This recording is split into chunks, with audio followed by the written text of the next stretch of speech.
ಗುರುಜಿ ಇವತ್ತಿನ ಕಾರ್ಯಕ್ರಮದಲ್ಲಿ ವಿಚಾರ ಅಂದ್ರೆ ಸಾಲದ ಬಗ್ಗೆ ಮಾತಾಡೋಣ ಅಂತ. ಯಾಕಂದ್ರೆ ತುಂಬಾ ಜನ ಎಂತ ಬಡವರಾಗಿರ್ಬೋದು ಶ್ರೀಮಂತರಾಗಿರ್ಬೋದು ಸಾಲ ಅನ್ನೋದು ಎಲ್ರಿಗೂ ಇದ್ದೇ ಇರುತ್ತೆ. ಕೆಲವೊಬ್ಬರಿಗೆ ಎಷ್ಟೇ ಕಷ್ಟಪಟ್ಟರು ಸಾಲ ತೀರ್ಸಕ್ ಆಗಲ್ಲ ಅಂತ ಹೇಳ್ತಾರೆ. ದುಡಿತಾ ಇರ್ತೀವಿ ಆದ್ರೂ ಸಾಲ ತೀರ್ಸಕ್ಕೆ ಆಗಲ್ಲ, ಮುಗಿಯೋದೇ ಇಲ್ಲ ಅಂತಾರೆ. ಅದು ಯಾಕೆ ಹಾಗಾಗತ್ತೆ? ಅದಕ್ಕೇನಾದ್ರು ಕಾರಣ ಇರುತ್ತಾ ಜ್ಯೋತಿಷ್ಯದಲ್ಲಿ ಅಂತ? ಆರನೇ ಮನೆ ಸಾಲದ ಮನೆ ಅಂತ ಕರಿತೀವಿ ಜ್ಯೋತಿಷ್ಯದಲ್ಲಿ. ಯಾವಾಗ ಈ ಆರನೇ ಮನೆ 8ನೇ ಮನೆ ಸಂಬಂಧ ಹೊಂದಿರುತ್ತೆ ಅಥವಾ 12ನೇ ಮನೆ ಸಂಬಂಧ ಹೊಂದಿರುತ್ತೆ, ಅವರು ಸಾಲವನ್ನು ತಗೊಂಡಾದ ಮೇಲೆ ನಾನು ಮಾತಾಡ್ತಿರೋದು ತೀರಿಸೋದಕ್ಕೆ ಭಾಳ ಕಷ್ಟ. ಸೊ 6 ಜೊತೆ 12 ಅಥವಾ 6 ಜೊತೆ 8ನೇ ಮನೆ ತುಂಬ ಕಷ್ಟಪಡ್ತಾರೆ. ಸಾಲಗಾರರು ಅಂತ ಹೇಳ್ತಾರಲ್ಲ, ಸಾಲಗಾರ ಆಗಿದ್ದೀನಿ ನಾನು ಅಂತ ಹೇಳ್ತಾರಲ್ಲ, ಅದು 6ನೇದೇ ಮೊದಲು. ಹಾಗೆ ಈ 6ನೇ ಮನೆಗೆ ಬಂದಿರತಕ್ಕಂಥ 8 ಮತ್ತು 12 ಅದನ್ನು ತೀರ್ಸೋಕ್ಕೆ ಅಷ್ಟು ಸುಲಭವಾಗಿ ಮಾಡಿಕೊಡಲ್ಲ, ಕಷ್ಟಗಳು ಕೊಡ್ತಾ ಇರುತ್ತೆ.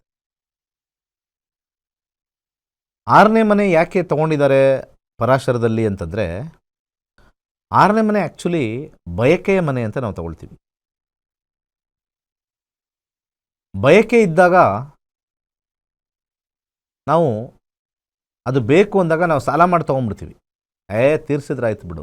6ನೇ ಮನೆ ಬಯಕೆಯಿಂದ ಪದಾರ್ಥ, ಪದಾರ್ಥದಿಂದ ಸಾಲ, ಸಾಲದಿಂದ ಸ್ವಲ್ಪ ಟೆನ್ಷನ್. ಹಾಗೆ ನಾವು ಮನೆ ಕಟ್ಟಬೇಕು ಅಂತಂದಾಗಲೂ ಕೂಡ 6ನೇ ಮನೆಯೇ ಬರುತ್ತೆ. ಯಾವುದೇ ಸಾಲ ಅಂತ ಬಂದಾಗ ಅದು 6ನೇ ಮನೆಯೇ ಪ್ರಮುಖ. ತೀರಿಸ್ತೀವಾ ಇದು ತೀರಿಸ್ತೀವಾ ಅನ್ನೋದು ಭಾಳ ಇಂಪಾರ್ಟೆಂಟ್ ಪ್ರಶ್ನೆ.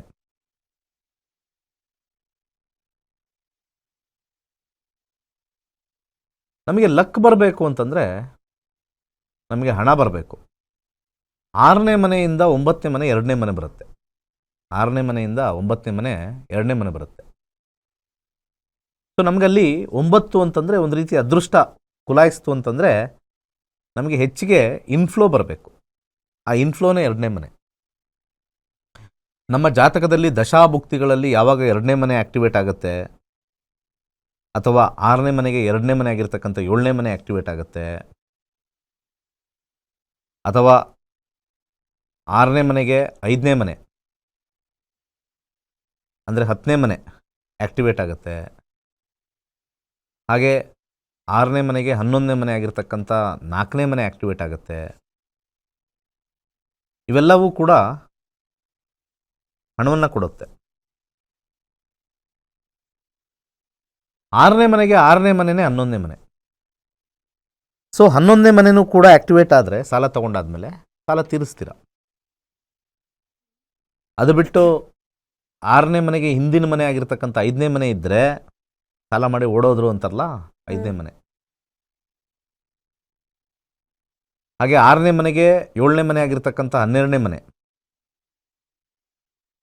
ಅದನ್ನು ಕೂಡ ಸಾಲ ಕಟ್ಟಕ್ಕಾಗ್ದಲೆ ಮೋಸನೂ ಹೋಗ್ತಕ್ಕಂಥ ಚಾನ್ಸಸ್ ಇರುತ್ತೆ. ಅಂದರೆ ಮೋಸ ಮಾಡ್ತಕ್ಕಂಥ ಮೈಂಡು ಬಂದ್ಬಿಡುತ್ತೆ.